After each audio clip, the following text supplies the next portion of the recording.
पाकिस्तान और सऊदी अरब के दरमियान सालाना हज मुआहदे पर दस्तखत हो गए।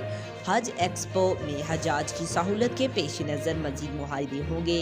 तफसीलात के मुताबिक मजहबी अमूर के तर्जमान की जानिब से कहा गया है कि पाक सालाना हज मुआहदे तय पा गया और सऊदी वजीर हज तौफीक अल रबिया और निगरान वजीर बराए मजहबी अमूर अतीक अहमद ने जद्दा मुआहदे पर दस्तखत कर दिए। तर्जमान का कहना था कि आज सऊदी अरब के शहर जद्दा में आलमी हज एक्सपो शुरू होगा।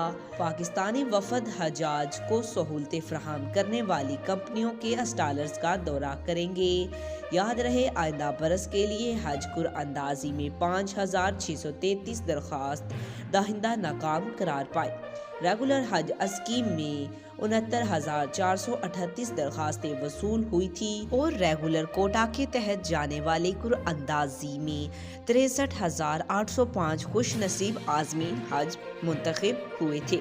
निगरान वफाकी वजीर मजहबी अमूर अतीक अहमद का कहना था कि पाकिस्तानी आजमीन हज को बेहतर से बेहतर सहूलतें फराहम करने पर इत्तफाक किया गया है और सऊदी वजीर हज ने पाकिस्तानी आज़मीन को बेहतर सहूलतें फराहम करने के लिए ताउन का यकीन दिलाया है।